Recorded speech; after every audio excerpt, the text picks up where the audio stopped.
And we are live. Welcome to another exciting edition of the Nice Game Podcast, subsidiary sister show, Ricky Dick Bullshit Podcast with your host, with the most, the podcast god, Superfly John Lee.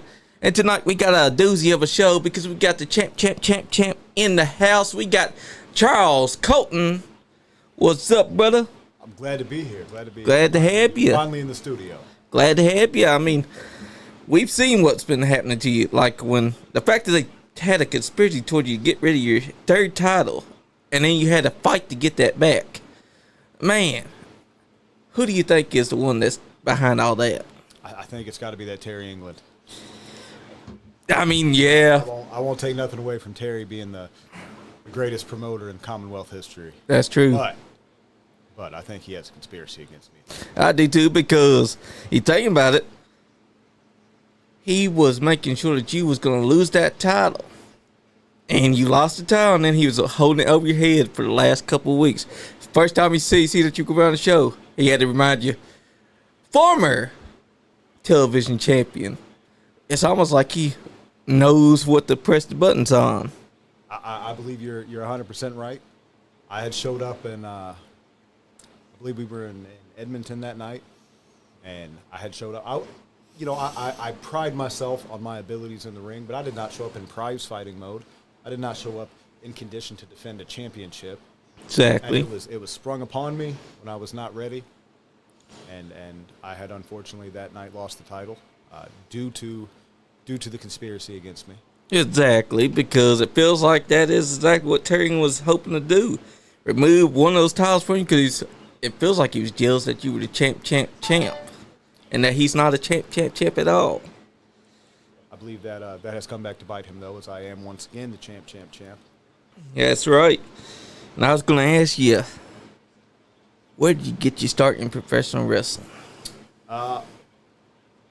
So as looked down upon, as the answer is, the backyard. Nice. I had, of course, me and my friends when I was, 12, 13, would just wrestle on the grass. Nice. And I had ended up meeting James Kendrick, and he had a friend who lived probably about 20 minutes from us who actually had a 18-foot Mike Samples monster ring. Hell yeah. In his yard. And we went out there. Simon Says, J.C. Bailey. There was somebody else, I can't think who it was. Hard Rock Higdon. Nice. Gary Jones. A lot of the indie guys from that era, the early mid 2000s, would come out there, teach us some fundamentals every once in a while. Nice. And we just took it from there. Hell yeah. Hey, there's nothing wrong with being a backyard wrestling. I know that they all like to look down on it, but what they don't understand is that some of the best wrestlers out there came from the backyard. They can look down on it all they want, but sometimes the backyard wrestling did help wrestlers learn when not to do things wrong, and also help them to call their times and all that. So they can't really say, I don't like them backyard wrestlers, because backyard wrestlers have been around a long time. I mean, just like Indy. We have a YouTube channel, Backyards of Kentucky. Nice. I'm glad to check that out. Yeah, it has a lot of our footage from back then. You'll see, like I said, myself, James Kendrick, a young Shane Mercer. Hell yeah. From back then. And I remember back then, we would have these matches and think that they were great. Like, oh, man. And then going back now and looking at them, it's obvious we had no idea what we were really doing. But it gave you your start. Yeah. And James Kendrick is tuned in. Oh, is he here? Yep, he's tuned in right now.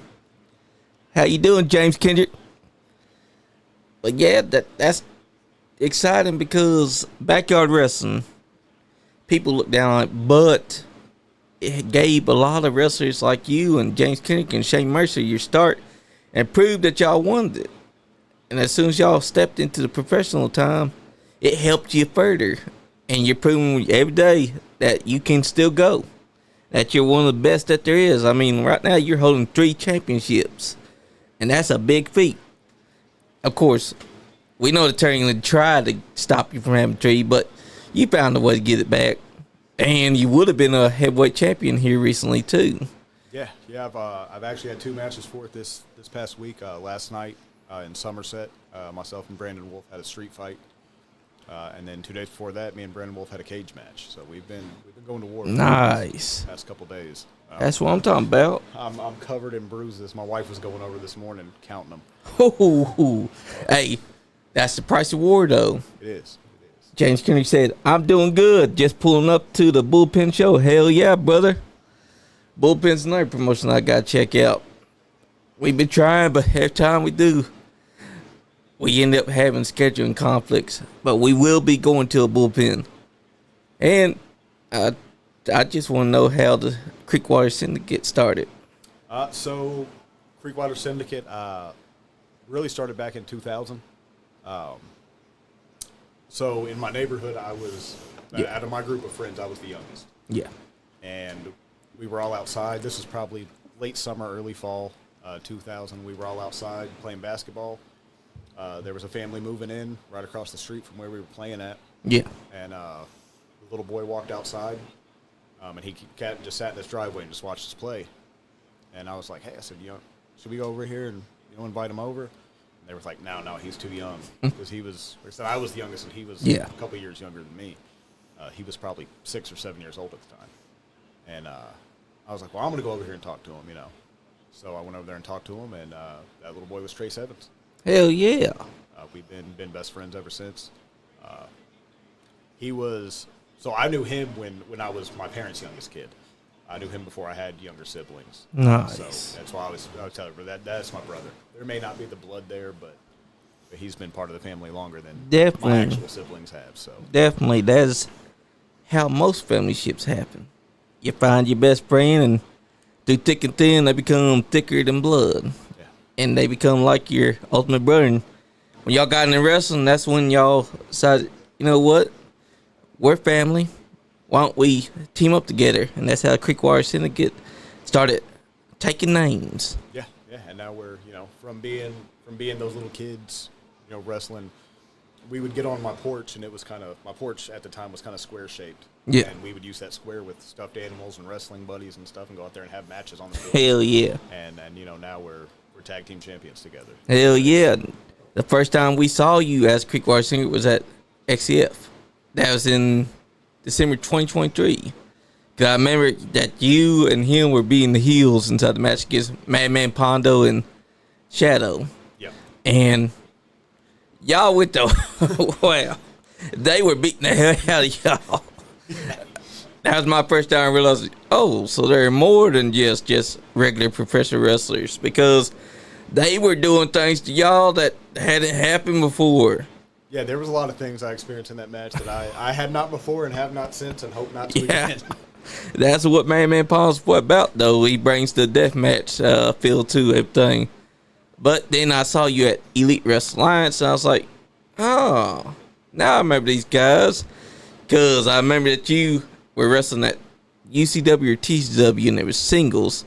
I didn't know that you were a tag team at the time. All I knew is that Charles Colton was the man, and he had a great moveset. He had the look of a professional wrestler, and now here he was teamed up with this guy named Trace. And Trace ended up impressing me as well. And that's a hell of a tag team name. I gotta say, you guys have been tearing it up. I appreciate that. I think the name has carried us further, which I have to give him all the credit for. Hell yeah. I had initially debuted for UCW with Terry. I looked it up the other night. It was July 8th of 2009. Nice. So almost 16 years ago to the day is when I first started working with Terry. And then probably around 2013, I quit. Yeah. Started having kids, life kind of getting in the way. Yep. Kind of wrestling went to the back burner. I'd wrestled like a couple one-off shows, wrestling for Jimmy Felcher and Nick Iggy when they were running Pro Wrestling Freedom at the arena in Jeffersonville back in like 2017. Nice. I'd actually changed my name for like 3 shows. I'd worked under the name Ryan Banks. Nice. So I was like, I'm a Charles Colton. He died. And then nothing ever really came of that. And then in 2022, I believe it was, I was down at a NASCAR race in Bristol. Yeah. And got a text message from Shane Mercer, and he's like, hey, you want to come back? And I'm like, absolutely. And Nice. that's when he did the first XCF Resurrection show, and then ever since then it's been hit the ground running again and trying to make up for that 9 years I didn't. And that's understandable, though, that you took that break, because sometimes you want to raise a family. Sometimes you never get that chance. So taking that chance when you did, it allowed you to spend a lot of time with your family, to spend a lot of time with your kids. And then when Shane Mercer gave you that hit, you're like, well, damn, I can't pass this up, because now I can come back. Yeah. Because now you got your family, you got your kids that love you, and now Charles Colton can show people what they've been missing out on, who Charles Colton is, if they didn't see him at the time. Because they saw Ryan Banks for 3 shows, and they saw Charles Colton before that, maybe. But now look at you. Here it is, 2025. Came back 2022, and it didn't even look like you missed a step. That was the fun thing when I first came back, because there were so many people, who didn't know who I was from the first time, my first go around. So, I'd get in there and they'd be like, oh, man, how long you been working? I'd be like, oh, 2 months. I just would work them on that. They'd be like, man, you're really good for only 2 months. Exactly. So, yeah, I would work that whole, that earlier the past never happened until, eventually I was like, no, yeah, I started Exactly. a long time ago. Because your muscle memory never forgets. You may have stopped wrestling for a while, but your body remembers what it's doing. And you proved that you hadn't lost step. That even though you wasn't wrestling for a long time, it's still there. It still remembered everything. The bumps, the grind, everything. Yeah, it's like riding a bicycle. Yep. A lot more painful, but... Yeah, it's a lot more painful. A lot of people don't realize that taking the bumps inside the ring, that's painful. Because the ring is not a trampoline. That is a wood that you're dropping down onto. The biggest misconception. Yeah, exactly. And that's usually what the ones that like to downplay it is. Because that's their thing. They don't like it. So their first go-to is, it's just trampoline. Well, if it's trampoline, why don't they get inside there and drop themselves down onto it? Do it like a wrestler would. Maybe climb up to the top rope and jump off and not have anything to protect you. If you think it's a trampoline, jump off that top rope and see if it hurts you. Because I guarantee nobody's going to do it again. Yeah, it'll take one time. That's they'll right. realize real quick. Exactly. It's not a trampoline. Just like a lot of professional athletes. Some of them will get inside there to try wrestling, and they end up realizing that I can't handle this no more, and they quit. But there's some that can handle that grind, like Kurt Angle or Chad Gable, and on the independents, there's so many other ones that have done it. That's what makes me respect professional wrestling. And you've been making a name for yourself here lately. Like, you got guys like Terry England wanting to stop you from having 3 titles. So you've done something right. I think so. I'm trying to get, trying to expand. Like I said, I want to make up for all the time that I had missed. So that's, I've been trying to get everywhere in Kentucky. I was really, honestly honored that J.R. Rock had contacted me when he was first starting up. Hell yeah. It's like, hey, I'd like to bring you in. We're starting this. I'd like you to be part of it. Been doing a lot of work down in the Nashville area. Hey, Emily Rose. With Larry Cooter. I'm actually going to be returning. I've had to take, the past probably month and a half or so off because of fair season going on. Yeah. But I'll be down there this Friday night for PWA in Gladeville, Tennessee. Hell yeah, Pro Wrestling Alliance. It'll be me and Toby Farley. Nice. Continuing the Kentucky and Tennessee war. Hell yeah. Got to represent the Commonwealth. That's right. Like Nick Depp says, bleed blue, and Tennessee can go kick rocks.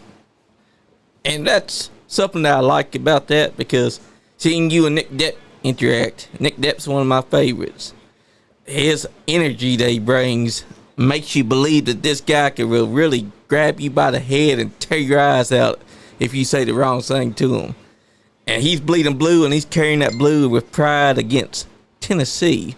And they all hate his guts. I've seen them talking about they want to kick his ass from here to Timbuktu and take him out of their country. I'm like, Tennessee, what can't we all get along?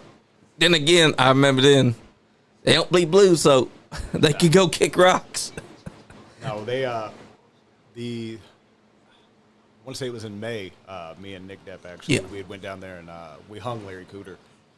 Oh, Comes to the ring with that noose, so we hung him over the top rope and had some people coming after us trying to. Now that's what I call great character work, because he's bringing that noose, so might as well use it. Yeah, I mean it's there. It's exactly. It was conveniently placed for the opportunity. So that's right, and he should have known he was going to get hung, and those people should have known he made a mistake bringing his own noose. I mean, who's going to bring their own noose to get hung like that? Larry Cooter, that's who. But that's the thing about professional wrestling. The story presents itself. And when you got the story and you get those people hating your guts and wanting to kill you, you've done something right. You've hooked them. Hook, line, and sinker. So that's what I think, why the people of Tennessee were so angry. They knew, we were hanging him. We were cutting off that oxygen to his brain. We were going to end up making him the smartest of the crowd down there in Tennessee. Exactly. Because they're all a bunch of dumb hicks. Yeah, a bunch of volunteers. Exactly. And yet they want to hate on Kentucky. I'm not seeing anyone from Kentucky bring their own noose down to the ring. I'm not seeing anyone from Kentucky bring a weapon that gets used onto them. Yeah. We don't have a... Plus, we got Stan Sierra. He's a smart man. Yeah. That tells you right there, Kentucky's smarter than Tennessee. That's what I said before, Tennessee... What did Tennessee ever give wrestling? The Jarretts, Memphis, Kentucky, we've got Terry England. Yep. We've got Jimmy Walls. We've got Brandon Wilson. That's right. I think that right there, that sums it up. Exactly. Who did Jerry Jarrett ever beat? Exactly. Who did he ever beat? Besides his own hand. But that's besides the point, because Kentucky's had so many great talent. We got we got Shane Mercer, we got Nick Depp, we got Nate Hewitt, the Kill Bitty, who's known by lots of people outside of Kentucky. We got so many great talent that it's hard to name them all. And guys like James Kendrick and you and Trace, that's a golden time in wrestling. Tennessee ain't got those kinds of guys. No. I've not seen one person that stacks up to Charles Colton. I ain't seen no one call himself the champ, because they can't. They ain't got 3 belts. They only got 1 belt. Yeah, and that also goes to show, when you got somebody like Brandon Wolf, like I said, we've been going to war. But even Brandon Wolf went to Tennessee and is holding a championship in Tennessee right now. Nice. Because Kentucky, even the ones, who don't align with my views, maybe, such as a Brandon Wolf. Yep. Even he's good enough to go down there. Exactly. There's just no competition. Exactly. It just proves further that Kentucky wrestling is where it's at. And if Tennessee don't realize that, well, there's the answer. They keep getting their asses beat by them. Because if Brandon Wolf is holding their title, that right there just shows why Kentucky is superior. Sorry, guys, it's the truth. Yeah, and don't let my words get misconstrued. That's not taking anything away from Brandon Wolf. Yep. I'm just showing that Kentucky will go down there and take their title. Exactly. And you've been having some wars with Brandon Wolf, but you've also been having some wars at EWA. Tell us a little bit about that. So for the past, it seems like 2 years now, we have a phrase in wrestling called being married to somebody. Yep. And it seems like me and Adrian Alexander have been married to each other for a while now. Exactly. I think right now we're off seeing other people. Yeah. We're off, dating around. But, that's a great analogy. Yeah, I'm 100% sure that we'll be reconciling at some point and seeing each other in the ring again. Exactly. Because right now he's injured. That Doomsday Man chokeslammed him off the entrance to a table. That put him out of commission. I guess Doomsday just don't like Adrian. Can't imagine why. Exactly. And he's a 7-foot-tall giant, so imagine getting picked up by that and being chokeslammed off of something. Not a good sight. No, I've been through that once. Yeah. Took a chokeslam from Congo Kong, and I thought my ribs might have swapped places with each other. Yeah, because Congo Kong is a big guy. Yeah. He destroyed referee Dallas Edwards 2 months ago. I don't think I've seen Dallas since then. It looked like he was trying to eat him because of what way he was. He put a shoe inside his face. He was dragging him around. I don't think I've seen him since then. I will say Dallas Edwards is very resilient. I have also tried to destroy Dallas Edwards, and I might have misjudged my own abilities and tried to do a swanton bomb from about 3/4 of the way across the ring, and didn't quite get it all the way and just kind of smashed it. Whenever I see Dallas, we don't call it the swanton, we call it the crouton. Yeah. Nice. But it's the truth, though. He is resilient. Yeah. He is. I think that you've had a war with Ethan Hire before as well. That's his scum dog. Yes. Ethan's. I don't even know if I can say underrated because I think people realize how good Ethan is. That's right. When I know when people first see him, maybe on his way to the ring if they've never seen Ethan Hire before, it can be a little shocking because of his stature. Exactly. But when he gets in the ring, I mean, he goes from 5'5" to 6'11". Exactly. In a heartbeat. I've experienced that. Exactly. Hey, you've been doing great things here lately on the independents because you and Trace as a tag team is good, but you as singles wrestler, you're a 3-time champion right now. You got 3 championships that Brandon T. Wilson is affectionately calling you the champ right now. Yeah, I'm trying to get it already set in stone that once I get that UCW Ultimate Championship off of Brandon Wolf, I want to be known as the Quad. That's right, the quadruple champion. Yeah. Hey, I think that could happen. I'll go ahead and start printing the T-shirts now. That's right. You got to get ready. Get it all nice and ready for whenever you are the quadruple champion. Because Brandon Wolf got to understand, he may get a wave right now, but you're just wearing him down. He'll be ready next time to lose. Yeah, because you're wearing him down. He's picked up a couple of the battles, but I'm not going to let him win the war. Exactly.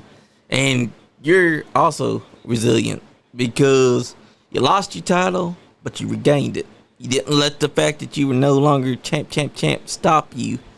You had a plan, and that plan came to fruition no matter what Terry tried to do.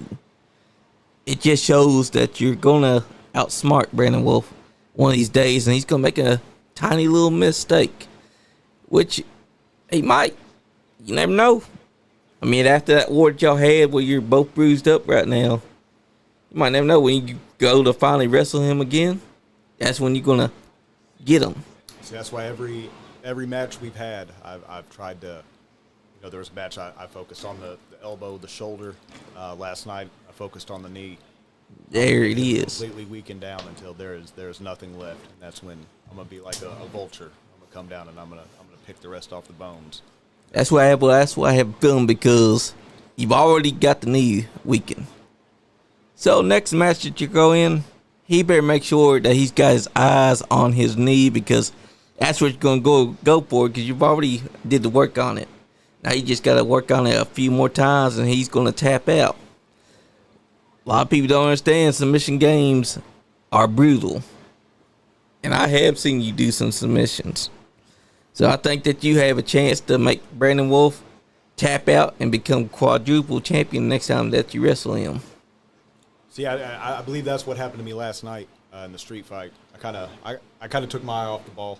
I got ahead of myself. I decided that his resilience I think is to a fault. And I was trying to explain to him last night in the match. I had the UCW title in my hand. Yep. And I was telling him Brandon, you've got to be smart enough to know when to let it go. Exactly. You've got to be smart right now. And I did. I got ahead of myself. I took my eye off the ball and trying to get that title before it was officially mine. Kind of led to my downfall. And then I'm man enough. I'm big enough to admit that. And that's understandable because sometimes you come in with a game plan and then your game plan kind of goes out the window because now you not even start thinking about it because now you're already getting ahead of yourself. And that allowed for Brandon Wolf to swoop in and get the victory. Yeah, I hope that, if the powers that be at Triple Crown and at UCW are watching this, that when they post the results, when that goes down in the books, that it's not that Brandon Wolf defeated Charles Colton defeated Charles Colton last night. Because you were the only reason why you lost. Brandon Wolf couldn't beat you. He tries, but he can't. You beat yourself. Brandon Wolf didn't beat you. Brandon Wolf had a hand thanks to Charles Colton. I will give Wolf credit though. He over the past month or so has shown me a side of him I didn't know existed. He went from he's the Wolf. He went from a calm, collected to a ravenous wolf chasing you through the woods. We were down at the Catfish Festival in Morgantown. Yeah. And Brandon Wolf actually, I've got all the respect in the world for him as a competitor, as a person. He's a very, very big-hearted person. Yeah, he is. He punched me in the face with a chain. Oh, himself man. disqualified. And I don't know if that was out of fear of losing his title, so he decided, I have to get myself disqualified. I can't lose the title to Charles Colton. Or if he's flipped a switch. And I'd say after that, having the cage match and then the street fight last night, I'd definitely say that flip has been switched. And I think we're seeing a much more dangerous Brandon Wolf right now That's right. than what people are used to seeing at him. That's right. Him snapping shows that you've been putting in the work on him. He had no choice but to snap. So that just shows that Charles Colton is inside of his head. One of these days, that you be inside his head means that he's going to make a step way too late. Yeah, and you're going to take advantage. He's lived in mine for a year now, and I'm ready to evict him. Exactly. But before I can do that, I need that UCW championship. And what is your goals for Kentucky Wrestling Federation? You've already seen the championship that J.R. Rock has had sitting on that table. That preem, silver, beautiful title that he's got a tournament going to be decided who's going to finally hold that title. Do you plan to go for that title? Is that your first on your list? I plan I brought my bag into the studio today that has all my championships in it. And my plan is to keep stacking them. Nice. I absolutely want to continue and use KWF. I want to be a foundation of KWF, but I want KWF to also be a building block for me, proving that I am the best light heavyweight in the state, proving that Creekwater is the best tag team in the area. So the KWF title is on my bucket list. The KWF tag team championships when they are introduced. Oh, we're about to introduce them next month. Keep your eyes on that because J.R. Rock's already got it planned. He's going to show them off right here on the show. And that right there is how he's going to know who wants them. Because there's also going to be a tournament to decide who's going to get that title. Yeah, I look at indie wrestling. It's like a buffet. I can go up and I can get a plate, and right now I've got 3 plates full. I'm still hungry. I'm still going back up to the buffet, and I'm still going to go get more. And that's the way big. You got to be hungry in this sport, especially when you got championships that are being introduced that you want. You want to be that guy that says, I was the hungriest out of all of them. That's my title. Because you're going to be competing up against 16 other people that's going to be inside that tournament. All of them have to decide who's going to go on to be the 1 versus 1, decide who's going to have that title. And that could be very well be you and maybe Marty Clay or you or whoever else ends up winning on their side. And then y'all have to decide right then and there who's going to become the champion. Because now who's the hungriest between the two? 1 versus 1. I'll give J.R. Rock all of the credit in the world. He is assembling an amazing roster. He is an all-star roster. Putting Kentucky in the name of the promotion is genius because it is the best of the best out of the Kentucky independent scene that's going to be wrestling there. Exactly. I've been beaten before. I'm sure I'll be beaten again at some point. But those defeats come a lot less frequently than the victories. And I'm not saying that there's nobody there that can figure out a way to beat me, but when that gold on the line, when I'm in that prize fighting mode, that it takes a lot. It takes a lot. Hell yeah, because it's the truth. Because you proved that you are hungrier than anyone there. And J.R. Rock knows just how good you are. There's a reason why he's brought you onto the roster. Like J.R. Rock said, he only brings on the best of the best.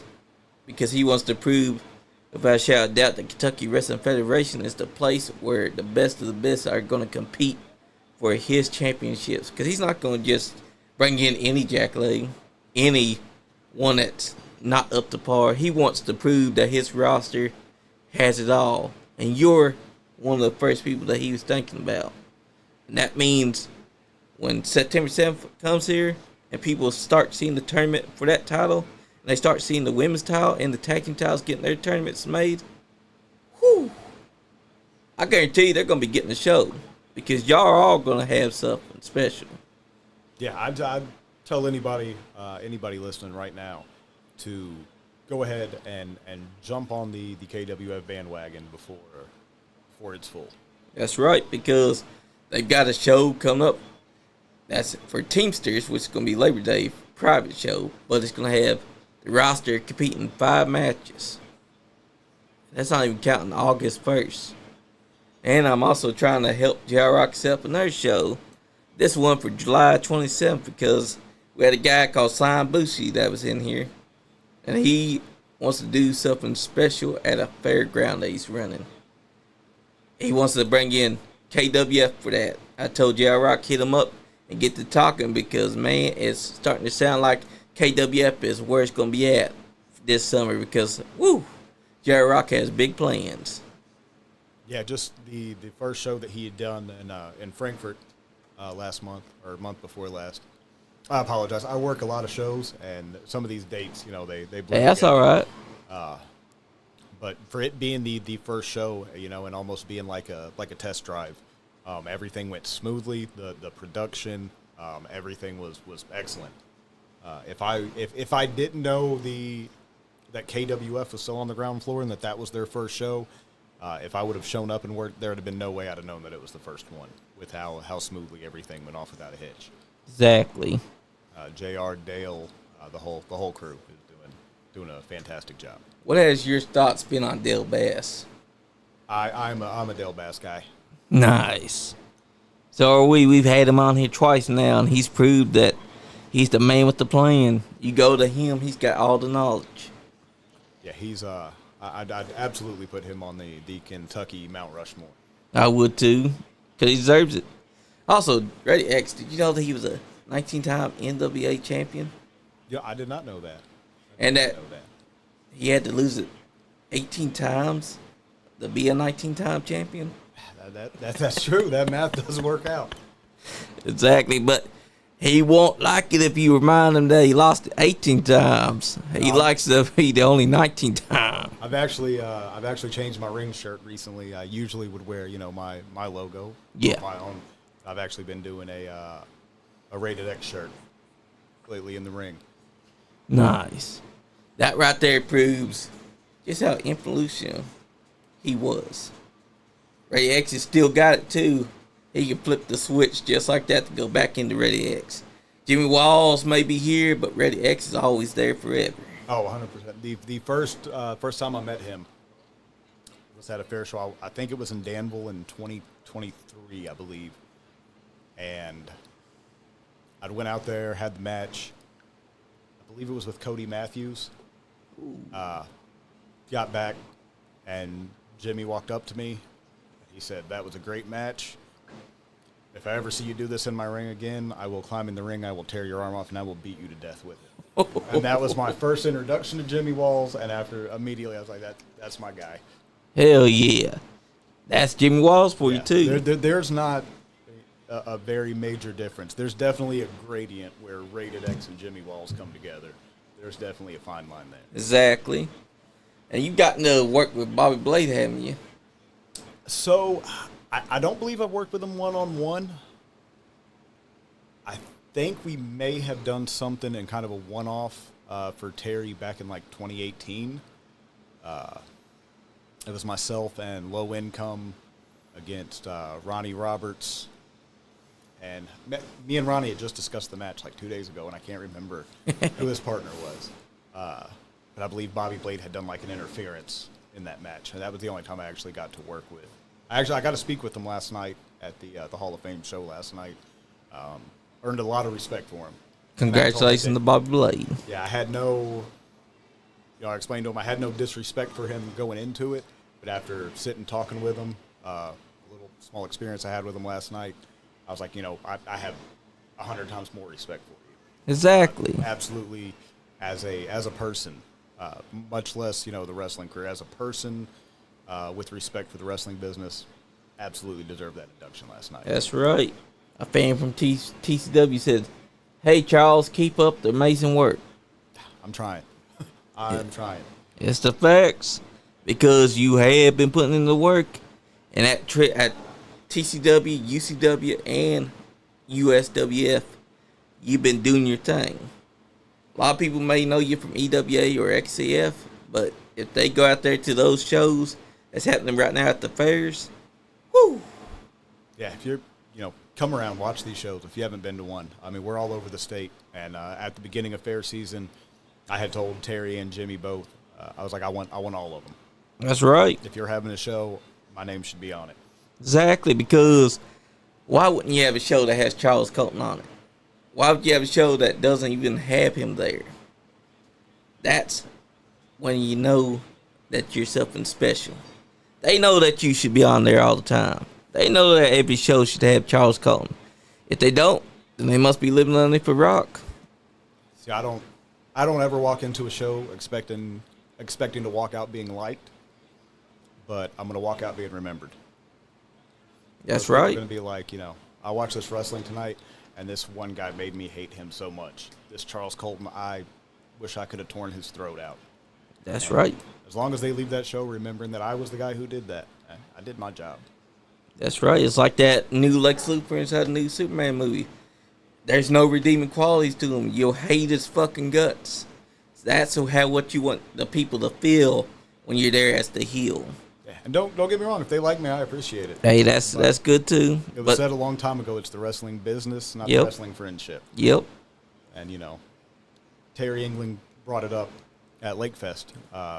He and I were in the ring, and he said, you used to not be like this. You used to come out here and you used to be with these people and you used to get them behind you. And at that point, when I did try to rally the people. I did try to be one with them. And at that time, I had no championships around my waist. Sharon Warrington said, if they can't get him, it's because he's somewhere else. Laugh out loud. Yeah, I'm always somewhere. I mean, you are smart, though. Hi, Sharon. I love you, by the way. Heck yeah. Shout out to her. Yeah. But that's the thing, though. Jayne says that, but what he needs to understand is that there comes a time where a wrestler finally says, screw these people. Where were they for me in my darkest hour? Because it's true. Some wrestlers get pushed to the brink to where they think the fans can go kick rocks themselves. Because the fans are there, to watch you. But where were they for you when you were getting attacked? Where were they when you were inside darkest hour and you were being bullied and punched and treated like dirt? Now you're like, screw these people.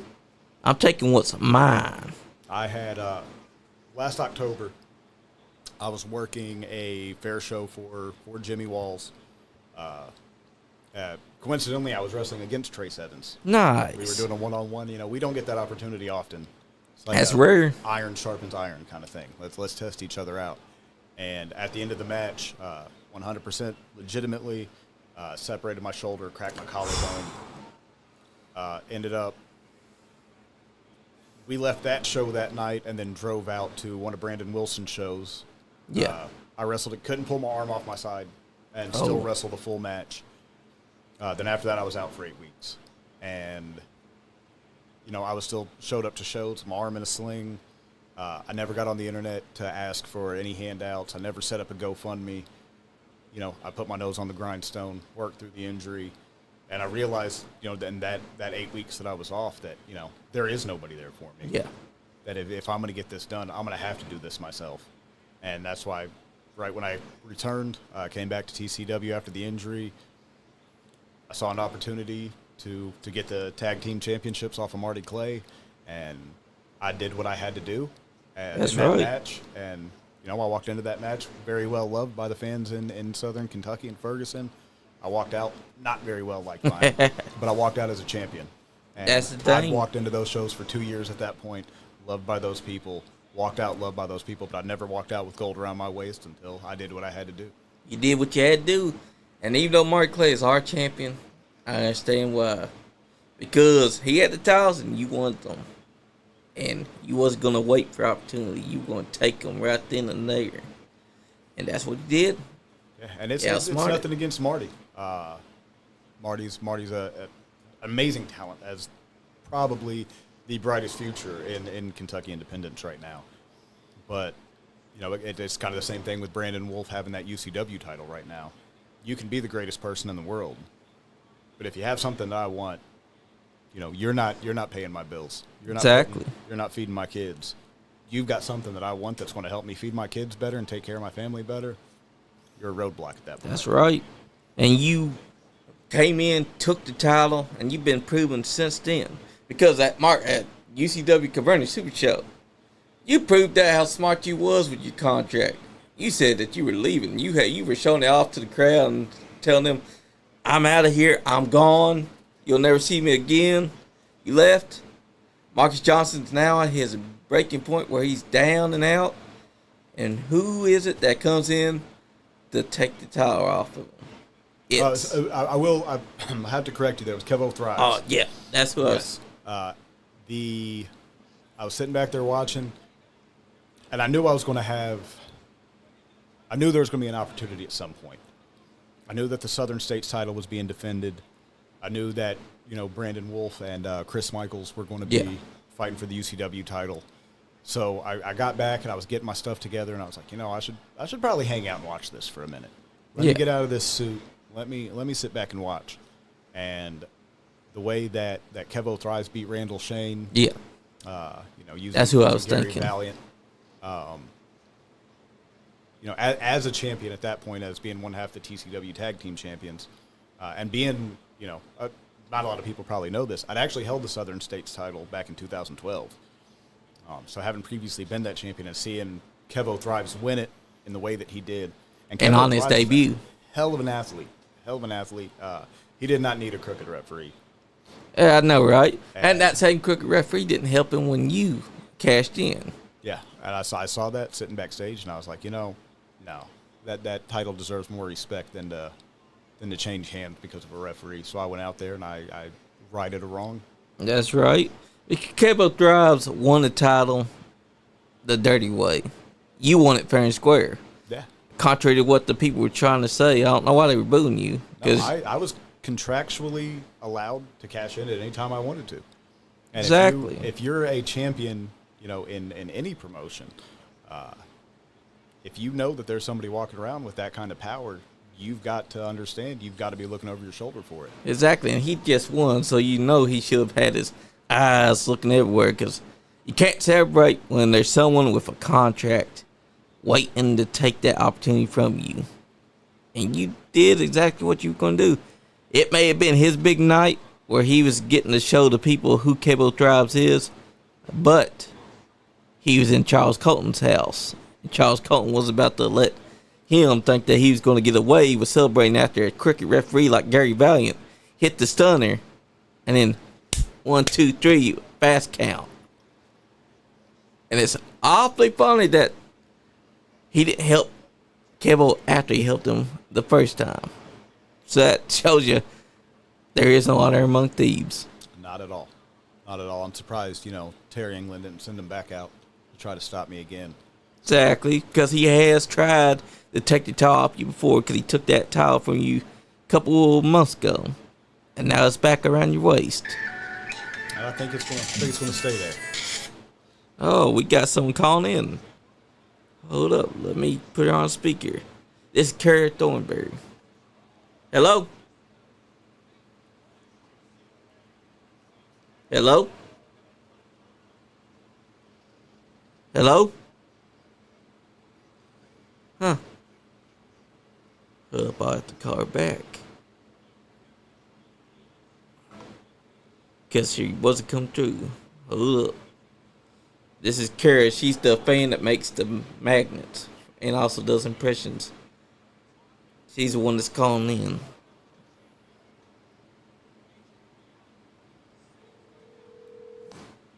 Hello? Johnny. What's up? Johnny, Yes. the amazing human being. What's going on? I'm right now doing an interview with Charles Colton. All right, well then I'll let you go. That sounds very important. Do you want to say something to Charles Colton?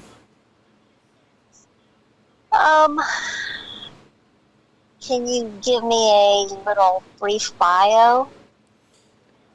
Give her a little brief bio, brother. I'm the best light heavyweight in the state. I am the current one half of the TCW Tag Team Champions, TCW Television Champion, and UCW Southern State Charles Champion. Combs. Charles Colton. Charles Colton. Yep. You've seen him at EWA with Creekwater Syndicate. Was that this past weekend? May have been the last time that you went to EWA. Charles Colton. I'm so sorry, and I'm so embarrassed to say Hey, that's all right. She's a It's new fine. fan, so that's understandable. It's perfectly fine. I'll get a I'm crowd sure on you. You will Charles come to know me. Colton, yes. I'll get you caught up on him after Okay. this. All right, thank you, sir. I'll let you go. Call me back about 5:30. Okay, I'll try to. Well, I won't be available then, but I'll try to catch up with you sometime soon. All right. I appreciate I'm sorry, you. I appreciate you, and we missed you last night. I'm sorry I interrupted something important. Oh, it's fine. Okay, I'll talk to you later. Talk to you later. Bye. Bye. That is Kara. She is a good one. She just now started in watching wrestling. Once again, it brought her brother back to her. So I understand why she doesn't know Charles Colton yet. Yeah. But we'll get her caught up It's on. been a couple months since we were at EWA. Yep, we'll right the wrongs. We'll bring it back. We'll make sure that she knows it and everyone else knows who Charles Colton is. Because you're the champ. And even though they try to take away your third championship, it's back around your waist. Yeah. I did what I needed to do.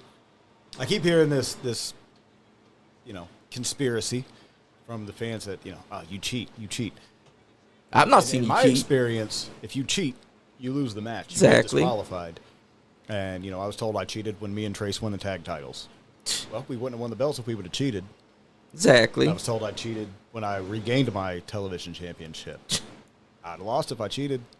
And also, when you beat Cable Thribs, it was fair and square because he just won his match, had the towel, and he should have been prepared because you had the contract. That contract meant that you had a guaranteed title shot, and you contractually obligated, gave it to referee, and the referee made the match official. Yeah, And it was not the crooked ref. So they got to understand that was an official ref that called for it. Yeah, that was referee David Siggs, and he's always, even sometimes when I didn't agree, he's called right down the middle. Sierra said she's proud of you, her champ. Well, thank you. I appreciate that. Yep, that's Sharon Workton as well that said that, which is awesome. Yeah, that is. Sharon is my wife. Sierra's one of my daughters. So That's awesome, I brother. love you. Daddy loves you. Shout out to Sierra and Sharon. Also, Samara and Sadie, if you all end up watching this too. That's right, because I got a lot of kids, and they all start with an S, so it gets a little tongue twister sometimes. and you're just Charles Colton. Yeah, Which I'm is out right now awesome. with the C's. That's right, you're the CCCs. But you're also a champ. And if Brandon Wolf ain't careful, it's going to be a quadruple champion. But even before that, you just might be a belt collector because you might become a 5-5-5-5 champion. Like Booker T once said. Five-time champion. After that separated shoulder, of course, I spent a lot of time rehabbing it, and they're they're strong enough to carry a lot of gold right now. That's right. I can walk out my front door and I could pretty much throw a rock and hit the gold vault. So That's right. To it, and I'm building the second one right down the road. You're basically fully recovered now. That's left inside the past. When that happened, you may have thought that you were down and out. You may have been down because now you're injured and couldn't do anything. But that's in the rearview mirror now. Yeah. Now you're looking forward to capturing gold at places like KWF, Pro Wrestling Alliance. Could we see you at Bullpen Pro Wrestling? Possibly. They reach out and the price is right. Hey, I'm always. Hey, I'll have to get in touch with your boy, James Kendrick, because he does things there. I'm pretty sure that he'd be down to have Charles Colton come in there and tear it up. And go after their Bullpen Pro Wrestling Heavyweight Championship, which would be yet another belt to add to the collection. Yeah, still trying to do some work with XCF when it comes around, of course. Full time with UCW, TCW, USWF.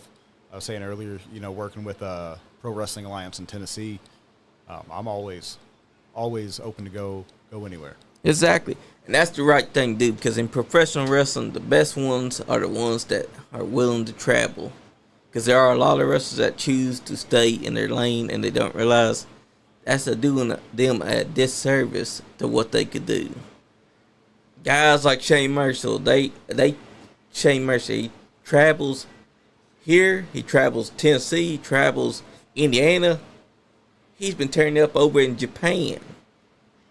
And that's awesome. Marty Clay, another example, travels here, travels out of state, travels to Vietnam for my boy John Bullard's promotion of Flow and their partnership with the Vietnam promotion over there. That's awesome. And also Wes, who just came from Canada, down to be Marty Clay's tag team partner.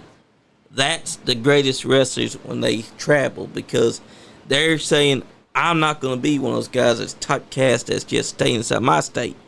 I'll come to your state, and I'm going to prove why you can't shut me up. Yeah, and having, you had mentioned earlier the match that I'd had with Madman Pondo and Shadow WX.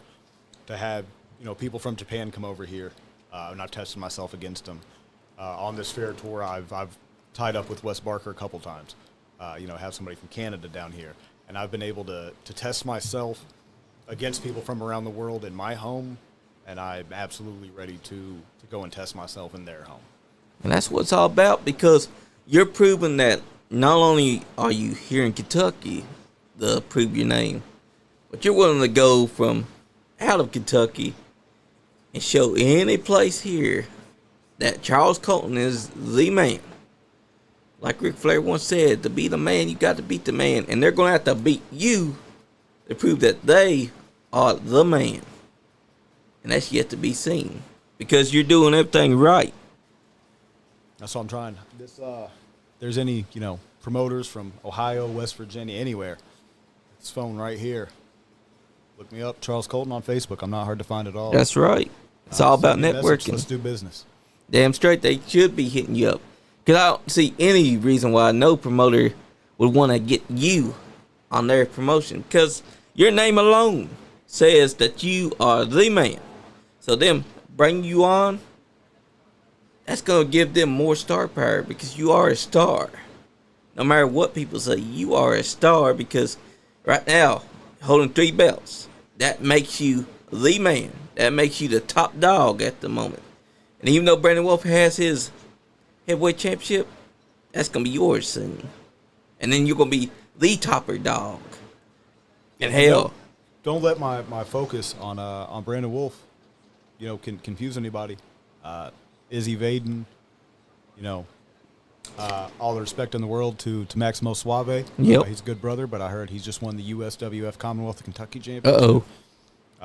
If you've got gold around your waist, no matter how close I may be with you in the locker room, like I said earlier, I don't care how I feel about you as a person. If you've got gold, it's yours.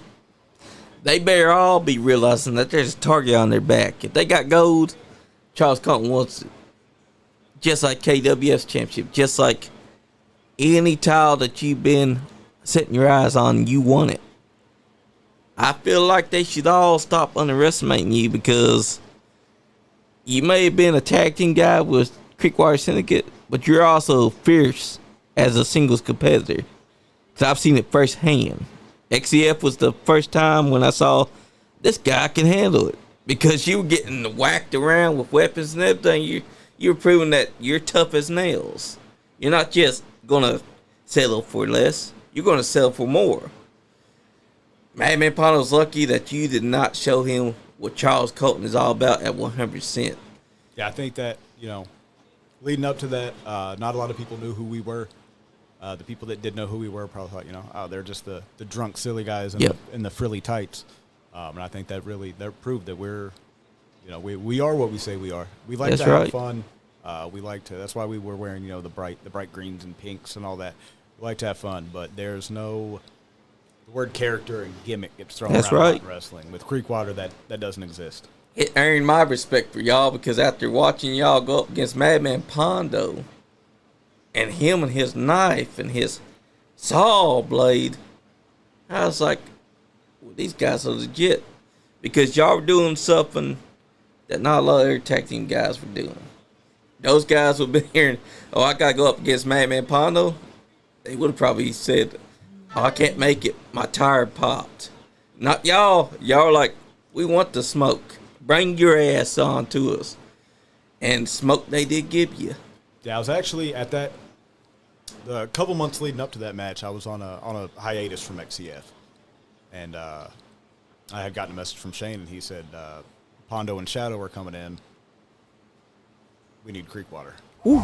And I'm like, I'm back. That's actually that's a very special night too, because basically Shane knew who he wanted to be the guys to take on Shadow Man and Madman Pondo. It was you and Trace. That right there shows Shane's respect for you. Hey, he didn't want just any other tag team to take them on. He wanted you and Trace specifically, because he could have called anyone else to do that, and he chose you. Yeah, the fact, as you were saying earlier, that Shane does travel everywhere. He works with GCW, JCW, 01, and he has the connection, so he could have pulled anybody in for that match, but he knew who was going to go out there and make it memorable. That's right. That could handle what they were going to do, could give it back. They punished us. They did. 100%. They punished us. But we left them, they knew we were there. And they also earned their respect for you because y'all wasn't going to run. Y'all were ready for it. Y'all want that smoke. Y'all could have held a promo before that. And then the match kicks off and there's an ass beating happen. But y'all proved that just because you're getting your ass kicked doesn't mean that you couldn't give it tenfold as well. Y'all were giving back just as good as they were giving y'all. That earned my respect for y'all tenfold, because up to that point, I only knew you as a singles wrestler till I saw Trace and you together. Then that earned my respect for both of y'all. That's before y'all even went to EWA. Yeah, I think that match really helped, kind of establish us and get some eyes on us. I remember the days, a couple days after that match, getting on Twitter and vanity searching. I'm a wrestler. We all do it. And, seeing reviews and stuff of that match, and people, well, hey, what was the best match at XCF? And it was, Hardcore 69 versus Creekwater Syndicate. Damn straight it was. That I was like, I think we did something. I can attest that was facts. Now I know we did. I know we did do something that night. Exactly. And I can attest that was facts, because all the fans were ecstatic for that match. They were on their feet. Most of the matches, they wasn't. But when y'all were taking on Hardcore 69, they stood up. And they made the loudest noise of the night. That just shows that you and Trace Evans has what it takes to be the greatest tag team in Kentucky right now. And that's no easy feat, because there's a lot of other good tag teams that's out there. I remember, probably back 2008, 2009. I was going to the store and they had, one of the big dump bins of DVDs. Yeah. And just kind of going through it, and randomly the DVDs set in there was Best of Japanese Hardcore Wrestling. Nice. And Shadow WX was on the cover. And it was, Yeah. he was the main name featured on the DVD.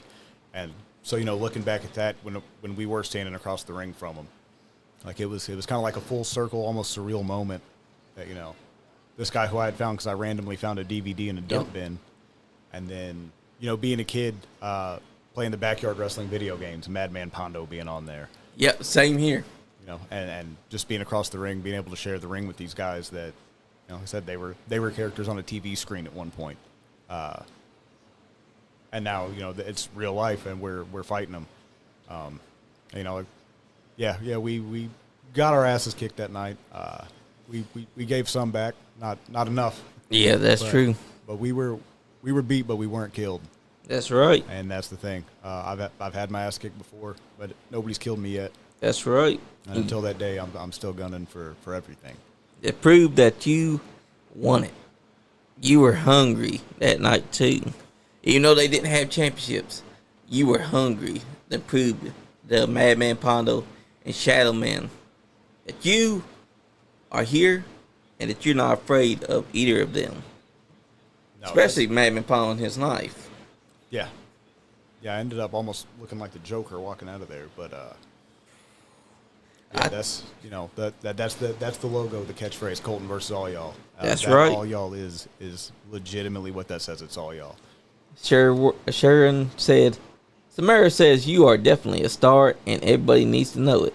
That's true. See? Thank you. Like I've been saying, you are a star, and I think a lot of people that's not seen you so far need to wake up and understand your star shines brighter than most of the guys on the roster, because when I was watching EWA, there was times where I felt like you were outshining most of the people, and I was like, that's no easy feat, because there were so many good ones there. Yeah, EWA is a fantastic roster. I really, I wish we were there more often to get more established with the fan base there in EWA. But yeah, they have a fantastic roster, and to be able to stand out against the lineup that Adrian's put together out there, I mean, is a hell of a compliment. Exactly, because you and Trace have made y'all's names in other promotions in the tag team division, but EWA so far, you've not been there as much. But I guarantee that the more you keep coming, the more people are going to start realizing you and Trace, you're both stars. And they're going to want you to have tag team championship gold. I can't wait to see EWA whip out tag team gold.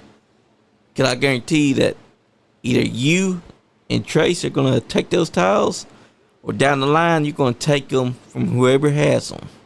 Yeah, there's not a set of tag team championships in this area that either currently or ones that are going to be brought up in the future that we don't have our crosshairs aimed on. Exactly. We're gunning for all of them. Have you noticed any tag team championships in Tennessee that you've been wanting to take? If I could get Trace down to PWA, I think we'd give their roster a run for its money. Future over feelings, no disrespect to them, but I think we'd take gold down there too. Exactly. I know we've got obviously we're a unit. Outside of the ring, we have our separate lives, and sometimes our schedules aren't always, we can't always get the kids together as often as we want to. This weekend, Trace's youngest son, it's his birthday this weekend. Unfortunately, I'm not going to be able to make it. Yeah, that's all right. And it kills me inside. Trace, if you're watching this, his youngest son's named after me. Nice. There's no higher honor. Yeah. I was. I got to tell. He had never told me, what name he had chosen until the baby was born, and he sent me a text and told me, and legitimately broke down crying. Probably the biggest compliment, biggest honor I've had. But like I said, he's got his family, his life. I've got my family, my life. Our schedules don't always align, but hopefully soon. They're going to get a lot more parallel with each other, so that we can be down there in Tennessee, can be EWA more often, can be all over KWF. So I'm really wanting to branch out to West Virginia more. Hell yeah. That's on my bucket list to do, is to get some more full-time experience out in that area. And they've got some great promotions up there in West Virginia, so definitely got to see you killing it up there into their promotions. Yeah, I'd like to say that I want to take over this whole area, the whole Southeast. That's right. I've been down, I've wrestled in North Carolina, obviously Tennessee, Kentucky, Indiana, Illinois.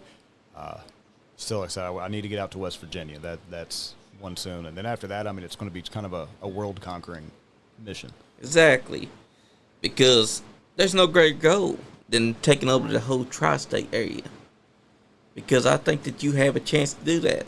Because you've already been at EWA, you've been at TCW, UCW, USWF, XEF.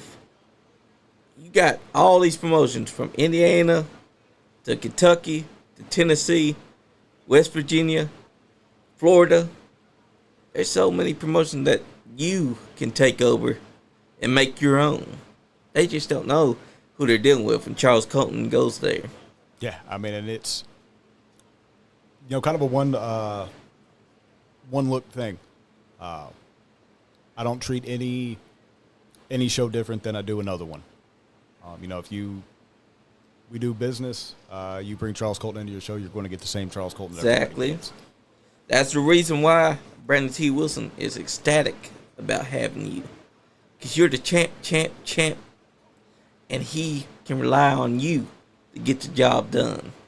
No one else can rely on you but you and Brandon T. Wilson. Because you know what you're going to do before any of them do. Tingling, he may be trying to stop you, but hey, who doesn't have someone trying to stop you when you got the great success that you have? You're a successful wrestler because you are always a step ahead. And even though Tingling did try and stop you, you proved that that wasn't going to stop you because that's just a setback. And Terry gave me, my first real break.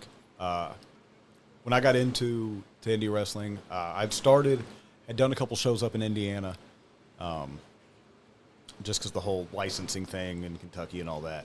Because I started right at 18, which I had done an interview for the newspaper a couple days ago, and it's completely truthful. I was signing out of high school to go make shows. Nice. A lot of wrestlers talk about how historic the Coliseum in Evansville is. My senior year is when I debuted there. No. Signed out of my social studies class, got in a car, and went to Evansville and wrestled. But that was kind of a one-off. Because I'd done a little bit of stuff in Indiana, and then I'd gotten with a promotion here in Kentucky called Tornado Wrestling Organization. Good name. Just kind of a small-based, little promotion. Yeah. And they had done a show at a radio station in Brandenburg, Kentucky. And John Rock and Justin Sane were from Brandenburg, so they were in the crowd. They weren't wrestling on it. They were in the crowd. It was myself and Low Income versus Big Daddy Slash and then Crazy Skills, the Hellraisers. Nice. And after the match, I'd end up getting busted open pretty bad in that match. Ooh. And afterwards, I was in the dressing room area getting cleaned up, getting super glued back together. Yeah. And John and Justin walked back there and they said, "Hey, we wrestle for a place called UCW. We have a show this weekend. Be here at this time. Jump in the car with us. We'll go." So I went and met up with them. Met Jeff Crow that day. Yeah. And 4 of us drove down to Cave City, a little building down there called the Factory, and brought in. They introduced me to Terry England, and as they say, the rest was history. So Terry was my first real, break in the, thanks to John and Justin and Jeff. They were, he was my first real home promotion. Yep. And I think he's realizing now that he created a monster. Yeah, he did. He can control it anymore, and he's trying. Yeah, he was trying to tell you that this isn't like you, but what he doesn't understand is that maybe it's just that he's still stuck on that you were a happy-go-lucky guy back then, but now you're hungrier than ever. You came back, you're just being your true self. You just tell him, hey, no longer am I going to wait. I'm going to take what's mine. Yeah, I waited long enough. That's right. And Terry's the greatest promoter in Kentucky. He if you is. Don't believe me? Ask him. He'll tell you. But yeah, I think he created something that I think he may have underestimated his own power and what he was creating there. And Terry England really is a great promoter because longest running promotion, 1997 to now. That's no easy feat either. And he's been doing his thing since then. Not only that, but the fact that he also was around back then as a wrestler before he was a promoter, that's giving him a viewpoint from the wrestler's side and the booker's side. So I'd say maybe he is a greatest promoter that there ever is and ever will be since sliced bread number 2. That's what I told Terry the other day. We were at in Jamestown, and he and I were in the ring. Said it was the same time he was asking me why I turned on all the fans. I told Terry then that his retirement out of being active in wrestling, being active in the ring, was the same time I was coming up. Yeah. And it almost regret that I didn't get a chance to actually get in the ring with Terry. Wouldn't want to now. Yeah. That's 16 years of conspiracy against me to vent out. That's true. But no, what Terry's been able to do for the past almost 30 years now has been I mean nothing short of amazing. It has been. No matter how I feel about what Terry has tried to do to me personally, I can't take that away from his ability to promote wrestling. Exactly, because that Caverna Super Show, it really is the cream of the crop in Kentucky. Having all those wrestlers and all those fans, it's like one big, giant WrestleMania. I actually consider it the WrestleMania of Kentucky because it feels bigger. It feels like a huge deal, especially because it's set up in March. And when it happens, all the fans there, plus the name, just feels like it is the WrestleMania of the independent wrestling scene. I'd wrestled in Caverna before at the Super Show. Yep. Back 2011. I was actually in it's like 8 or 10 man tag. It's a multi-man match. And on the other side was Doug Vines. Good name. Which, just to be on a show of that magnitude and being in a match with somebody like Doug Vines, and at that time I was 20 years old. Nice. Was, it was mind-blowing then, and then walking back into Caverna this past March, walking into that building, it was like the first time all over again, just because the magnitude of that show. It was, storming outside, 10 inches of rain, it felt like. Driving down there, couldn't see anything. But stepping in that building, seeing how many people still showed out for that, knowing what was going on outside, we're still there. I got, that was one of the first times my family had ever come, besides my wife and kids, but as far as my parents, my sister, my brother-in-law, their children, my nephews had come out and were there in Caverna that night. It's fun. The show at the radio station where I got my head split open. Yeah. That ended up leading to all of this with Terry England. My parents were at that show, and because I had legitimately gotten hurt. Yeah. My mom then, in 2009, she said, I won't come to another one. And up until Caverna this year, she pretty much held true to that. She did. She had never come, but she came down to, which I didn't know. I was sitting at my merchandise table with my wife before the show started, and I kind of just glanced over, and I could see the lobby where everybody was coming in at. And I kind of looked at my wife, I was like, man, so that almost looks like my mom standing out there. And then I looked, and I'm looking again, and I see her looking at me, and I'm like, that really looks like my mom. And then I saw my dad, and I'm like, oh yeah, they showed up. They were actually able to come out. My mom just beat cancer. Nice. So congratulations to her. She actually, they came out to the Hardin County Fair on Thursday night with myself and Brandon in the cage. And I had messaged her a few months ago, and I told her, I said, pick 2 colors. I didn't tell her why. She comes back, she says, purple and pink. So I actually had a pair of trunks custom made in purple and pink with her name on them. Nice. Just, to remind myself that night to fight like she did. Because she That's came right. out victorious.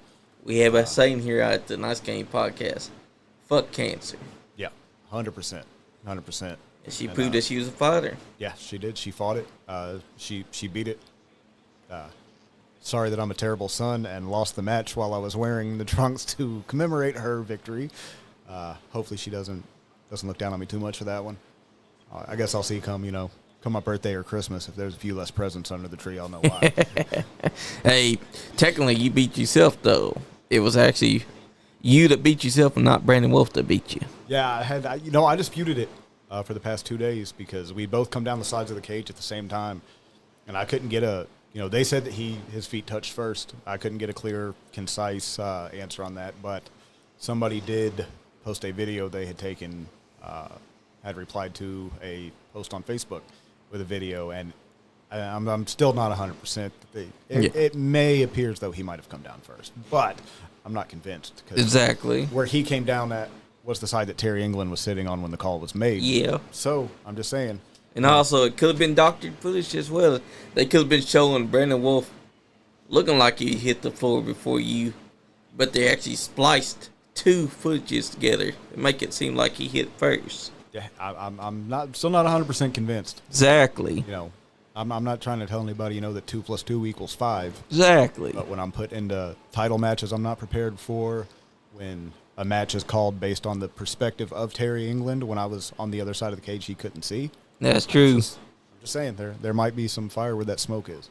Plus, that means that you're going to have yet another shot against Brandon Wolf down the line. Brandon Wolf better be ready because you already showed that you took that knee out. So, if I was him, I'd be trying to have my damage to make sure my knee is protected. Especially the knee that you had already worked on. Because as soon as you get inside ring, that's the knee that you're going to be taking out. Yeah, and I know, Friday night in Nashville that Brandon and I, we're not sharing the ring, but we are sharing the locker room. So, if the opportunity backstage presents itself and there's an opening, That's right. And also, there is love and war, and all is fair. So if he's back there and you're back there and he just happens to leave his leg unguarded and he's letting his guard down, you never know, you might just take that leg out with a chop block. Yeah, I'm not above, Tanya Harding or Nancy Kerrigan. That's right. You got to do what you got to do to get that title. Like everyone says, when it's for the title, anything goes. The fans may call it cheating. I call it cashing in on an opportunity. If he's not going to pay attention and protect his knee, then it's all fair in the love and war scenario. You're going to be taking that leg out. When something... I mean, every day bad things happen to good people. Yep. But, there's some times that something bad happens to you and you need to look in the mirror and you just say, what did I do? What could I have done to prevent this? What did I do to cause this? Exactly. And if you keep yourself unguarded knowing you have a target on a certain body part and you're not protecting that, I mean, at some point, it's not, some people might call it victim blaming. But Oh, they'll call it victim blame, but at some point, if you've got that target and you're going to leave it wide open, somebody's going to take a shot at it. exactly. And the fact that if he snapped and yet he's still leaving his leg unguarded and he knows that you're right there, I'm just saying he didn't snap enough to protect himself. He still got that cloud over his head where he thinks, oh, he ain't going to do nothing. Charles Cohn's just going to leave me alone. And he's basically saying, here, Charles, my knee is a target. Take it out. I get all the time, anytime I step through the curtain, I'm called every name in the book. I'm booed. I'm called a cheater. I'm called this. I'm called that. I'm called words that I can't say publicly without, some repercussions. I look at those people and I've got all this gold. Exactly. You can call me whatever you want, but the only thing I'm hearing is jealousy.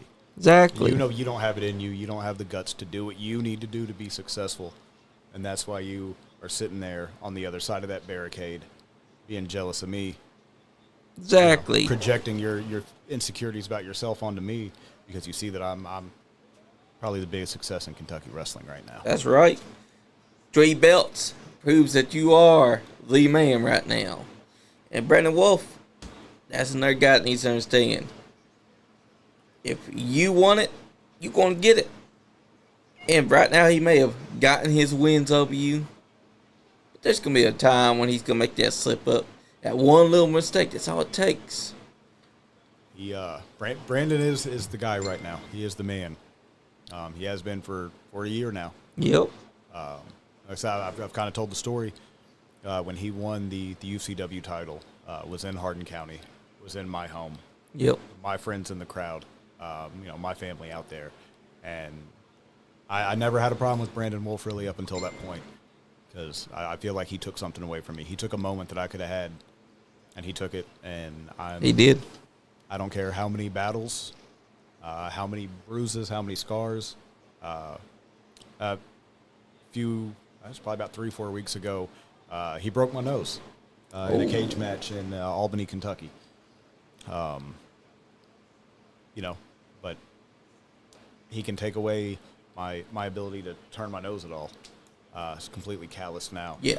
But he's not going to come out on the right end of this. Exactly.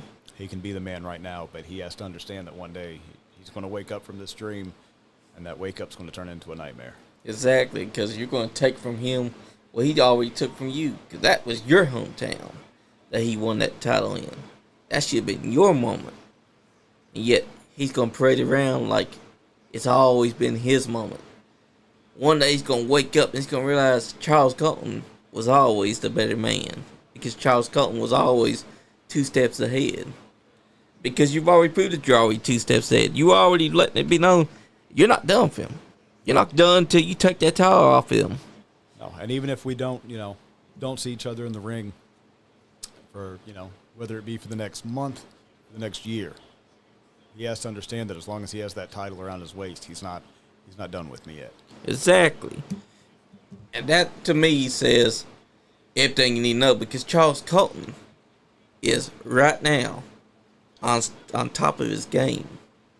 You came back to prove a point, not just to yourself, but to the fans that had not yet gotten to know you. And even though there's fans that's calling you cheater, saying that you've done dirty tactics, you've done everything fair and square. That's how you got the belt off Kevo Tribes. Kevo should have been paying attention. That's how you got the belt off the tag team champions. They should have been paying attention. No one in the promotion should have been turning it back on you, because when they think they're safe, they should have known. Charles Colton's out there inside Shadows waiting to take the title off you. Because you're hungrier. You're waiting to take it from them. You're not going to let Tyrion or anyone else tell you that you can't have your title opportunity right now. That contract that you had, that was yours because you won it fair and square.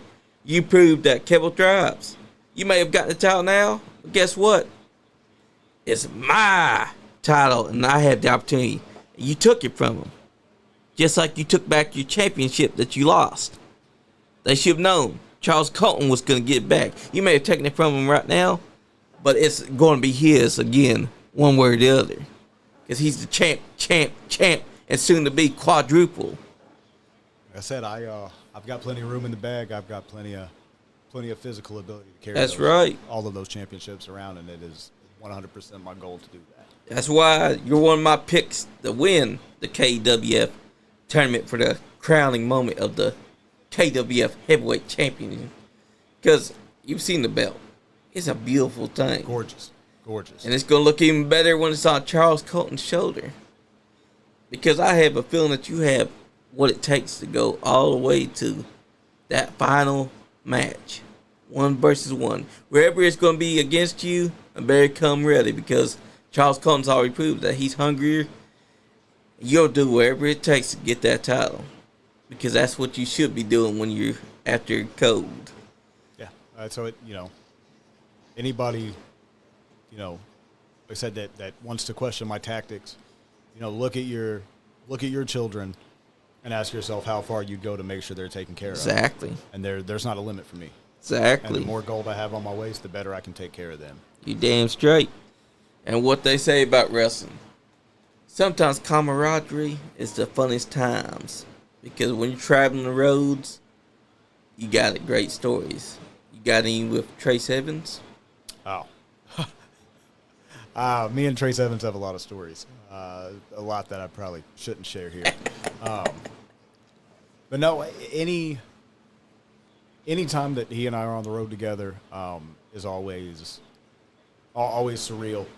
Just like I said, because we went from wrestling stuffed animals when we were tiny kids, Yep. to, you know, joking around having toy tag team belts, you know, and being like, oh, we're the tag team champions, to becoming that, growing up and doing that in real life.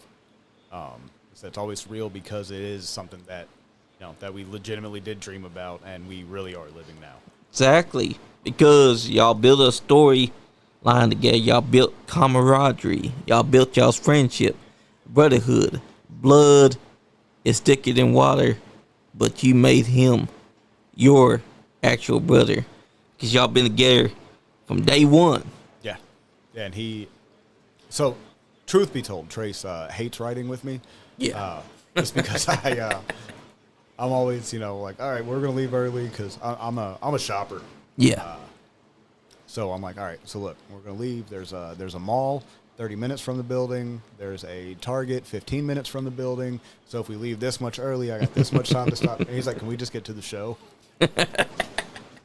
He's like, come on, brother, you don't need that. You've already bought that 100 times. Stop shopping. Let's go to the show. Yeah. So I'm sure he's not the biggest fan of it. Hey, sometimes Sorry that I do that happens. to you. Yeah, but that happens though. Some wrestlers do have their quirks whenever they travel. Like several of them, they got their own stories. Like we heard one about Crusher Bones, Tripping Balls' dad, how he conned his friends into going to wrestle just so he could get a beer. And he'd be telling Ice Train, who's Ice Train, that he's Ice Tray. He'd be like, Ice Tray, give me another beer. Finally, Ice Tray goes off on him. Finally, just scream, God damn it, my name is not Ice Tray, it's Ice Train. Some of those stories are some of the greatest stories to have because that proves that the wrestling's good. Don't get me wrong. But it's on the road and with your friends and with the people that you actually are best brothers with, that you get the greatest stories that you can never share because you got some that are way too R-rated. Yeah. But at the same time, it shows that you got something that you can look back on when it's all said and done. And it's always going to be there with you because you can say, I did that with my brother. Yeah, there's so many stories that, you know, Trace and I, experiences we've had that we could, you know, outside of wrestling, even if wrestling never existed, that, you know, we could write a book, but it'd be very select bookstores it'd be able to be sold in. Exactly. But that's what it's all about, though, because wrestling brings you together. I always say no other sport brings people together. Wrestling brings them all. Wrestling is the melting pot. They say America is? No, wrestling is, because it brings people from all different cultures, all different ways together. And it brings them into a brotherhood and sisterhood that no one else can. Yeah, 100%. You know, to that, when, you know, probably about 2011, Trace was actually working a little bit on the West Virginia Indies. Yeah. You know, and he said it was really, really cliquey out there. You know, really, if you don't know somebody, so it kind of killed his drive to do it. Yeah. Which I had kind of experienced the same thing a little bit when I was coming up.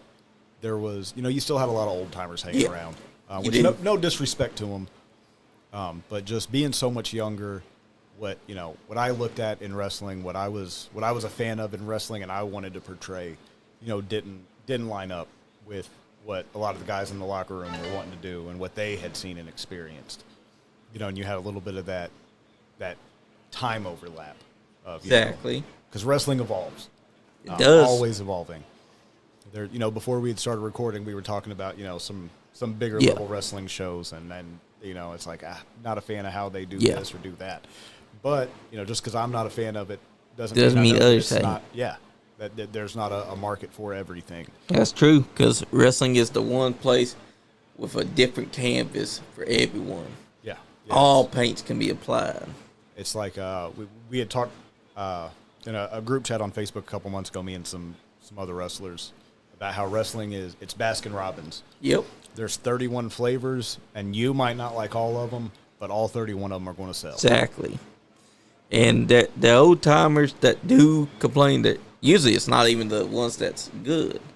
Oh yeah. Usually it's the ones that wasn't even good inside the ring, and they're just trying to gatekeep and put the young guys down just for doing things. Yeah, and I experienced a lot of that. You know, like I said, just that culture clash. Yep. That kind of killed my, you know, I'm like, maybe actually being a wrestler isn't, you know, for me. Which, you know, kind of another part of how much time I had taken off. Exactly. And coming back now and seeing how much it's changed. If there was locker rooms with Marty Clay's in them and Brandon Wolf's in them and Ethan Hires in them and Chris Crow's in them back in 2010, in 2011, I would have. I'd probably have a few less kids right now, or maybe some more. I don't know. Wrestling nights are kind of crazy sometimes. It might be more, but you know, my life would be completely different right now if those locker rooms would have been like that back then. That's true. And I know Trace experienced that same thing in West Virginia. So when Shane had messaged me about coming back, he had messaged Trace as well. We did the Resurrection show, and then Shane was like, you know, hey, does anybody, you know, that wants to keep doing this, keep pursuing it? You know, are there anybody who, you know, wants to team up? And both of us immediately were like, yep. Hell yeah. Like, we've wanted to do this since literally 2000, since we were little prepubescent boys. Like, that was always our dream. That's right. You know, we jumped on that opportunity, and, you know, the one thing that, like I said, I see that the culture behind wrestling has changed. Yep. You know, and I want to keep, hopefully when I'm done and I decide to hang it up, you know, that I changed it for the better, that I had, you know, some influence on it. That's the way to do it, because today's wrestling is different from back then. You ain't got gatekeepers that try to gatekeep for no reason. Yeah, it's a completely different world. And also you got wrestlers that actually support each other. Because back then they wouldn't even tell you that you can take pictures, they'd call you a mark. Yeah. But what they don't understand is that by not getting those pictures, not getting those videos, you've lost so much, because now we can't get those things back. That's why Bobby Blade, when he's in here, he says to us, always get the fucking picture, because you never know if you'll never share a locker room with that person again. Yep, I have probably one of my biggest regrets because of that culture back then. I had worked a couple matches for Terry with Mitch Ryder. And, you know, when I was a kid going to indie shows, Mitch was he was the heel. The perfect prototype, you know, back then of a Memphis heel. He had the bleach blonde hair. He'd come out with the feathered boas. Hell yeah. Body glitter on. Now that's a wrestler. He was the heel. And then, you know, I got to work with him for Terry. I got to work for him when he was booking the Coliseum in Evansville. Always loved seeing Mitch. You know, he had that I don't know if you ever got to speak with him. He had a real deep, gravelly voice. And, you know, I remember walking into the Coliseum, and he, you know, damn it, Charles Colton, come over here and give me a hug, brother. Good to see you. You know, but because of that culture, I never stopped to be like, hey, Mitch, let's get a picture, you know. Let me have something to remember this. And, you know, he's gone now, and I hate that. Yeah, it completely sucks. hate that. Because them doing that causes the younger guys not to want to do the pictures. But like Bob Blake said, if he'd known back then what he knows now, he would have done that in a heartbeat. I just don't I'm glad that that there's not a lot of old people that inside the wrestling business that try to say, "Oh, you're a mark if you're taking pictures," because now even they are getting the pictures like they were supposed to. Because there's no longer someone to say, "Oh, you're a mark. You shouldn't be taking pictures." Because the way I see it is, we're all marks. If you're not a mark, then you wouldn't miss our wrestling. If you see it as a bad thing, then you're basically putting yourself inside a box. And you don't want to be inside a box because now you got a closed-minded way of viewing things. You want to get the pictures. You want to get the videos because that is memories. That is something that you can look back on when your time is done and say, "Yeah, I did that. I knew that person. I got to wrestle that person. I got to meet that person. I got to shake that person's hand and got a hug from that person." That's what should have been happening for so long. Yeah. But back then, the culture was, whew, it's to the point where there was several people that would tell other people that were already respectable inside business, "You're a mark. Don't be taking those pictures." That's when I had done that like brief little stint as Ryan Banks. I was doing one of the shows for them up in at the arena in Jeffersonville, and because I had been out for a few years at that point, I still wasn't fully acclimated with the culture change. So I was kind of still in that like don't be a mark mindset. And there was a guy who had come in to wrestle that night, and like he walked in the locker room and he just had like an aura about him. Yeah. And I was kind of listening to him, decide what he was going to do out there. And the one thing that got me, so I'm not a big let me go out and sit in the crowd after my match guy. I don't do that. I try to stay back. But he was like, "I'm going to do this, and the crowd will react like this. And then I'm going to do this, the crowd will react like this." And that was the one time that I was like, like this, like I said, I could tell there was something about him. So I did go up and sit back in the crowd and watched, and everything that he had said in the locker room that when he does this, the crowd will react. They did on cue. He knew his stuff. And that guy, now he's very, he has the same name, very well known now as MJF. Nice. And I'm like, man, like I wish, looking back now, man, I should have just been like, "Hey, let me get a picture with you real quick." Because that was a proud moment of you meeting this guy who was not yet known to everyone. Yeah, I had no idea he'd become what he is now. Just like I said, just the way that he carried himself as a professional. The way that he was able to, like I said, call this, when I do this move, the crowd will react like this, and he was spot on with all of it. That's right, because he learned from the best. Yeah, now I feel like, when I tell that story, I feel like it's like, I'm one of those hipsters, like, "Oh, I used to listen to them before they were cool." Yeah, they but sold out and went mainstream. I knew them when they were local. But hey, at least you got to share a locker room with him, even if it was underneath a different name. And if you'd been able to get the picture, that would have been even better for you, because then you could look back on that and be like, "Me and MJF, we shared a locker room, and I got a picture with him." And maybe one day, if he ever is back here in Lexington, you could get that picture at AEW. Yeah, All it takes. Yeah, definitely. I need to make up for that one. It's been quite a few years now that I've been kicking myself in the ass for being like, man, he blew up so big. And, you could tell that he was going to be somebody even back then. When he was even on the GTS, the YouTube Chuck Grimm's toy shows. Even though they're backyard wrestlers, it's legit. He was on there. So was several other people that we know from AEW and WWE.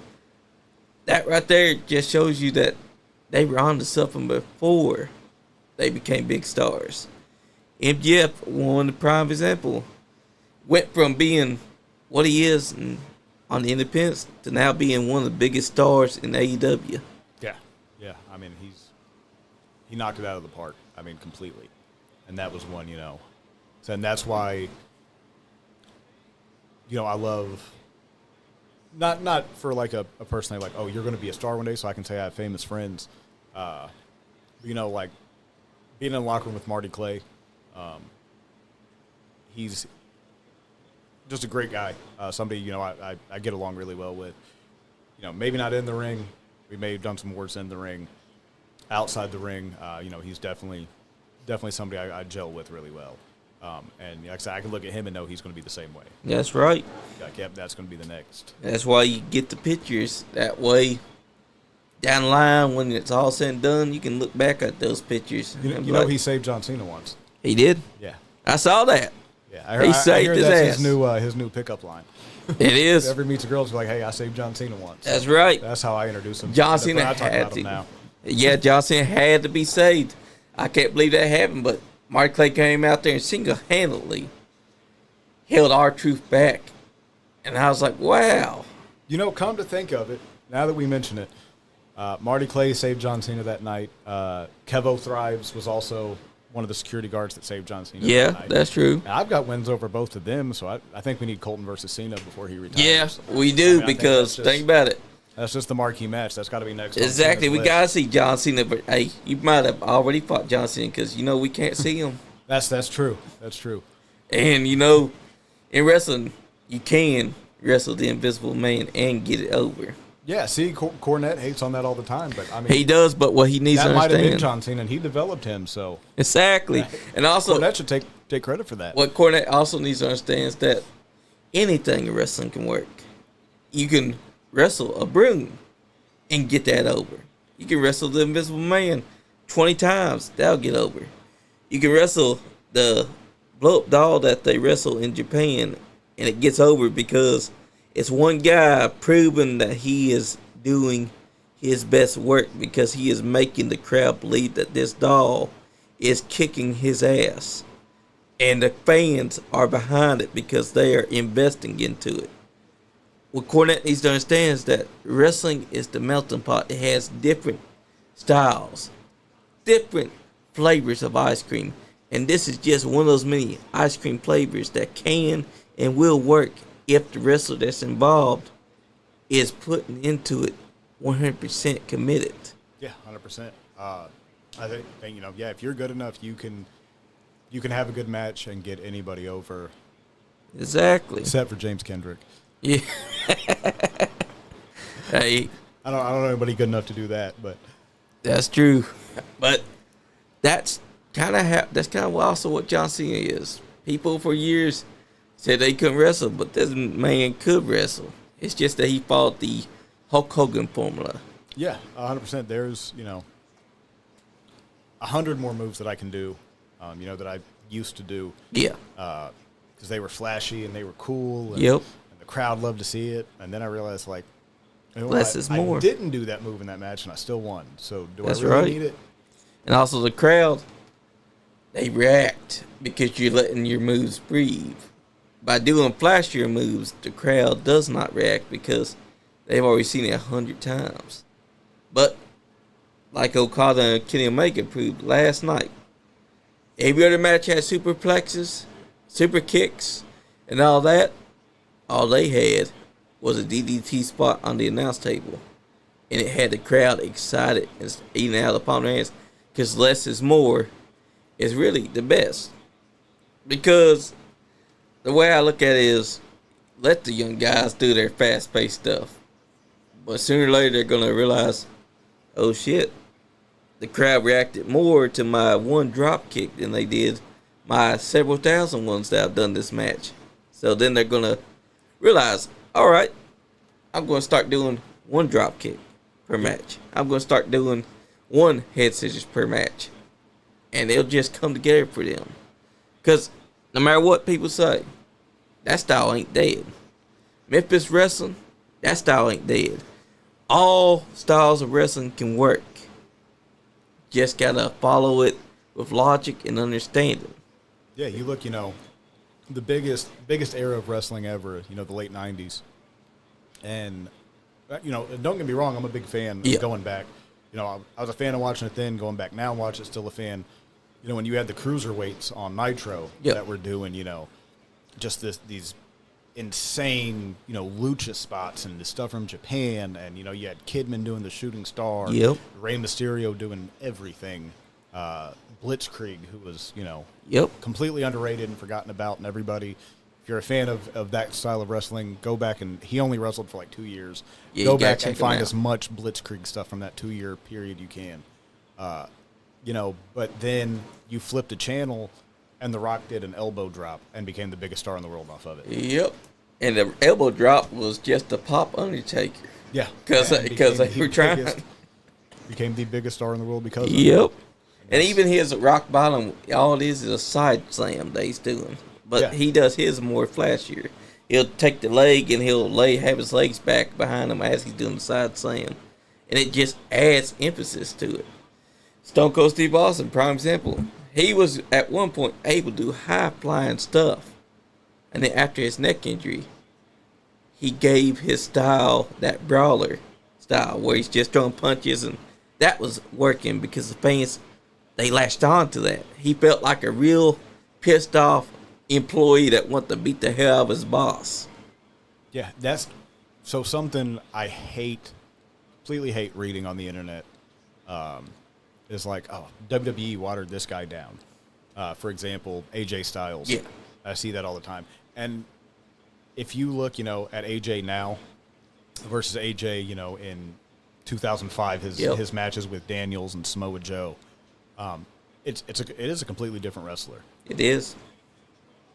But it's still, just the highest, tier of work rate going. Exactly. And it's not, people don't understand, it's not watered down. It's, hey, I'm doing this 200 nights a year compared to doing it once a week.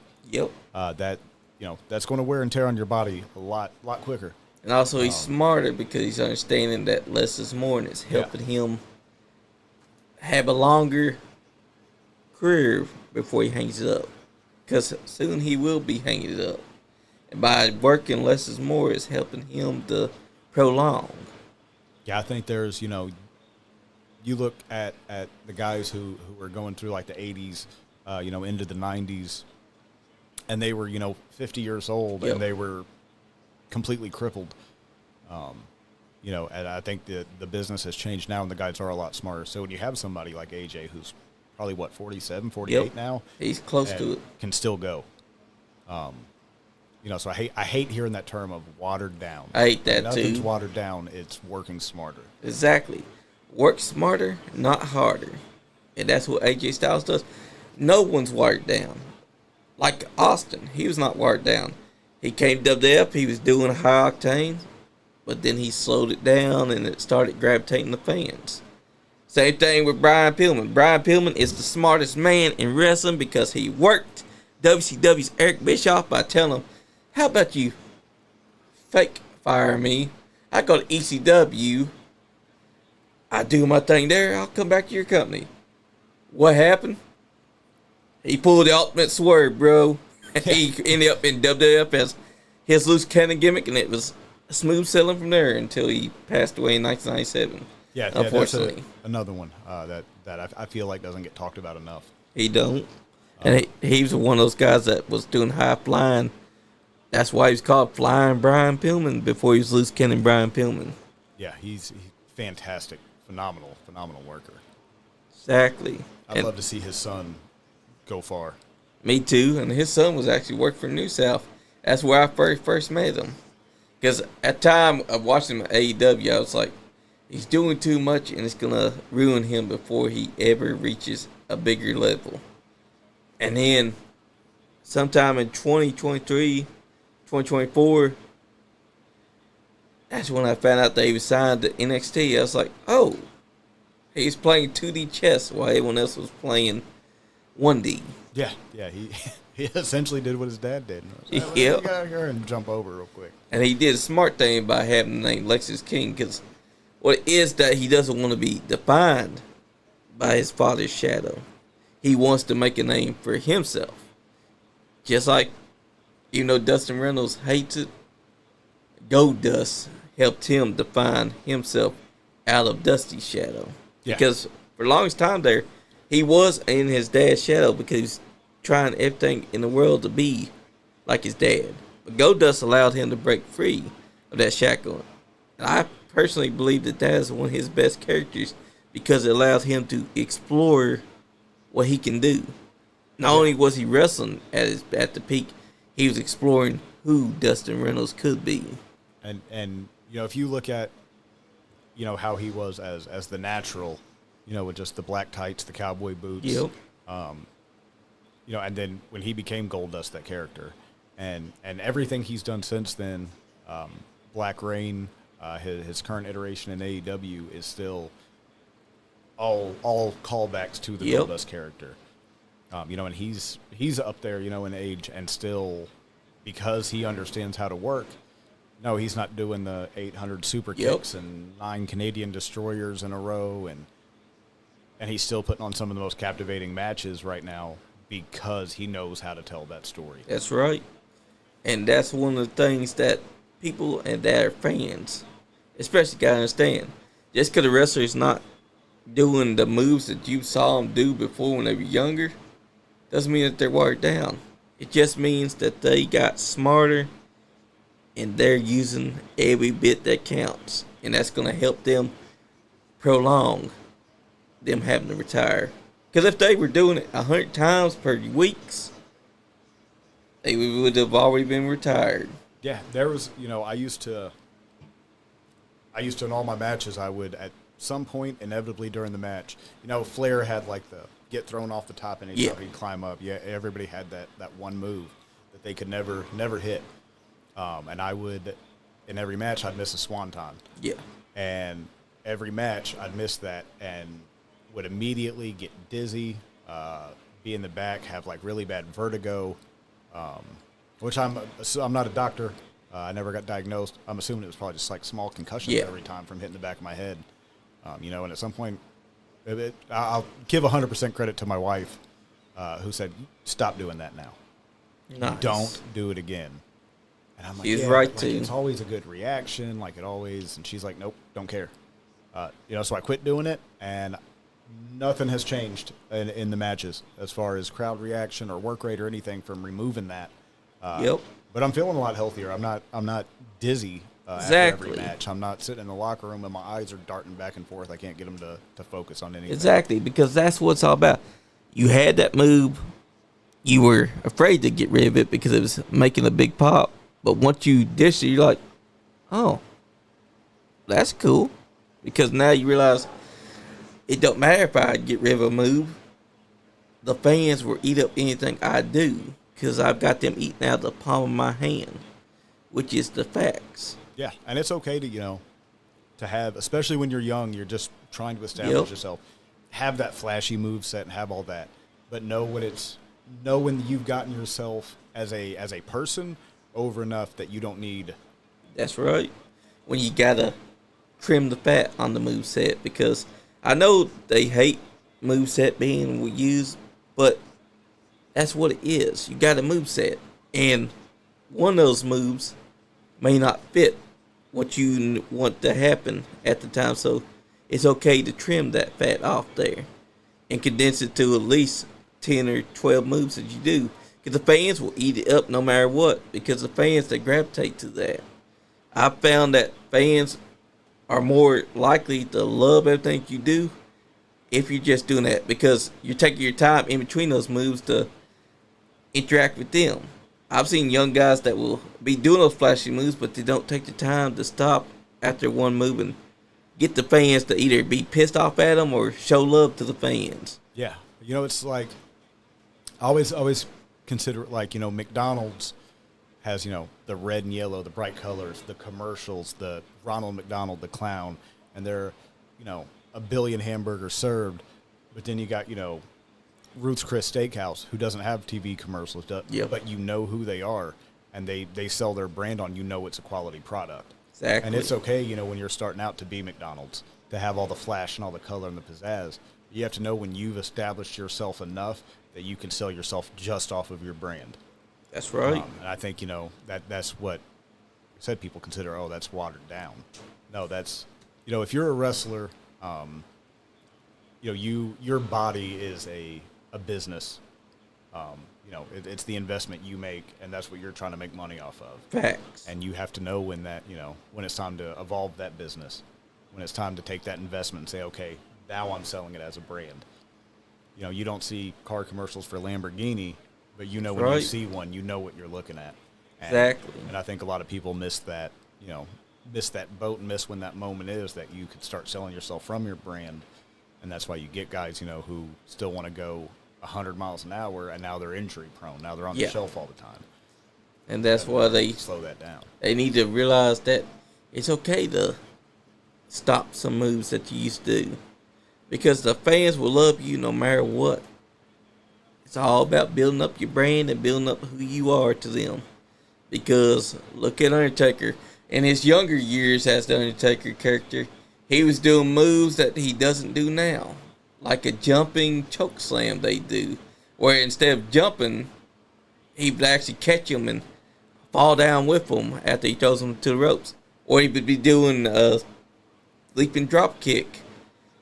He stopped doing that because that really didn't fit the mold of the character that he's portraying. So he started condensing and finding what works. Then slowly he would add something that was high spot. Like his leap over the top rope where he'd back up, run, and he no touching the ropes, he'd just fly over it. Yeah. He stopped doing that after WrestleMania 25 because that Sam Snuka did not catch him. Yeah. So he stopped it. But, you knew every Mania, when he did that, it was, replays of it, and the crowd was up for it. And it's still, when they do promo packages now, it'll still have those highlights of those dives. But yet, if you turn on Raw or any show on TV, a dive over the top rope is just the lead into the commercial break. It doesn't mean anything. But when he did, and if he came back tomorrow and did it, it would mean something again. That's right. Because any move can be made to mean something. No matter what people say, if you have a move like a neck breaker, and it's been done 100 times by everyone else, if you're doing it and you're able to make that move mean something by putting some extra oomph on it and then letting it breathe, the fans are going to care more about your neck breaker than they did the other people's 125,000 neck breakers, because you made it breathe. You made it look like it was the damnedest thing they've ever seen. And that's one of the moves that I miss so much, because most of the time you don't see a neck breaker done anymore. You don't see a back breaker done anymore. You don't even see a back body drop done anymore. And if it does get done, it's a rare thing to see. And when it does get done, the fans jump every time they see it. So they can't tell me that a wrestler cannot make a move like a super kick mean anything anymore. All you gotta do is believe and make sure that the fans breathe after you do it. Not every match has to be like a Young Bucks and super kick 24/7. That one super kick is gonna have the fans going, "Oh shit, this guy is legit," because he just kicked that man's teeth down his throat, like old HBK and also Chris Adams, who created the super kick. Just like the diamond cutter, that can mean something. Cause look at Randy Orton, when he hits it, he don't hit it several times. He hits it once, and when he hits it at one time, that's all it takes. The fans still love it. I'm just saying, but that's what people, from not just in wrestling, just human nature in general. Yep. People recognize patterns and they like familiarity. So going out there and doing 800 moves, well, if you go out there and you do a rolling Northern Lights, I don't know, just off the top of the head, okay, you did that move, great. But if I know that you're going to do that move, when I'm waiting for it, I as a human, I know that pattern's coming. Everybody talks about Cena with the 5 moves of doom. Yep. Oh, I know it's going to be, duck the punch, shoulder block, spinning slam, 5-knuckle shot. And it got over every time. Did. Hogan hulking up, no sell the punches, big boot, leg drop. Got over every time. That's right. And that's, everybody complains about, these watered down and the 5 moves of doom and all that. But then when it comes to the people doing it, they're going to react. The same thing they were just complaining about, but when they see it, they love it. That's right. And that's what, I said, you got to have that familiarity. Same thing with Austin. His Luthez press, the middle finger, the backing up into the ropes and then coming off with the elbow drop to the head, or him doing the middle rope version of it, and then the Stone Cold Stunner. That was his moveset, and people ate it up every single time because he wasn't doing too much. That, to me, is how wrestling should be, because in a way, when you're doing moves 800 times, the crowd's not going to be up standing up for you. When every time I've seen it at the independent shows, I'm like, the fans need you to slow it down and breathe for them because they're not watching. But when that one guy comes out there and he hits one super kick, they're all screaming their heads off at him. They're all screaming, "You idiot," or cussing at him. That's all it takes. Yeah, that's something I see a lot. A lot of younger guys, but I see it all over in indie wrestling. Yeah, is if it's me and you in the ring, I'm keeping my eyes locked on you the whole time and nobody else. And exactly. I think that's a big mistake.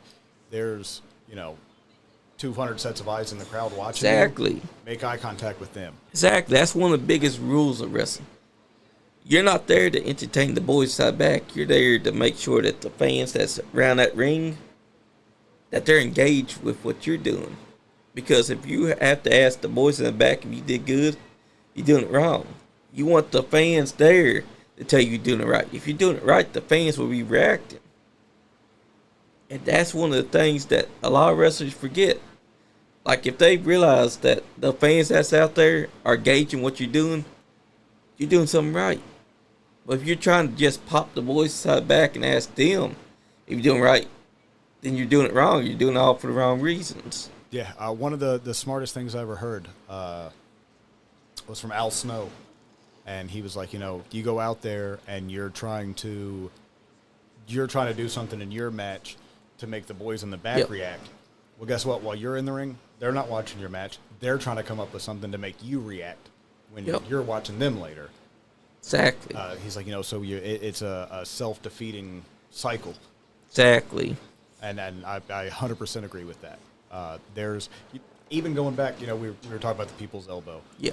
If somebody walks into an indie locker room and says like, "Hey, I'm gonna do an elbow drop as the finisher," you're gonna have guys going, "No, like I'm not taking an elbow drop as a finish."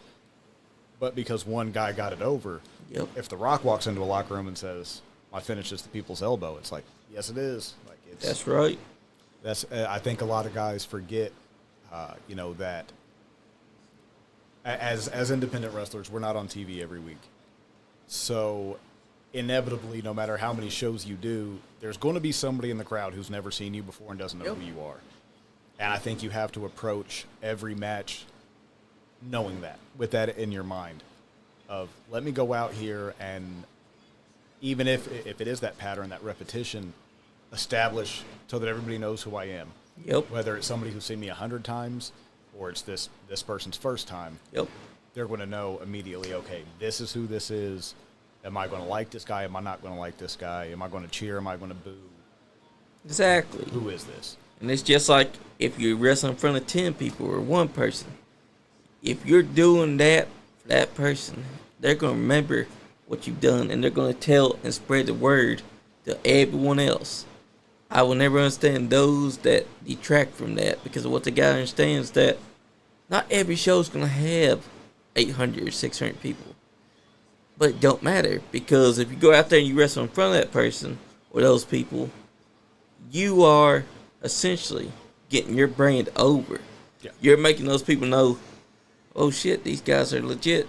And that person's going to go and they're going to start telling people to come see you. And that promotion will be loving you because you made the fans know this is a place to come and watch. Yeah, I've never been in a locker room where the other wrestlers paid to be there. So I'm not trying to sell my brand to them. That's right. It's the people on the other side of that curtain. They're the ones who paid their money. They're the ones I'm trying to sell myself. That's to. right. And whether it be as a good guy or a bad guy, still to this day I could walk out and get completely called every name in the book But after the show, hey, I sold a couple T-shirts. I sold some merch. I got people, hey, I really hate you, but can I get a picture with you after tonight? That's right. I had a lady the other night. She came up to me and she said, listen, she said, shut up. Don't give me none of your BS.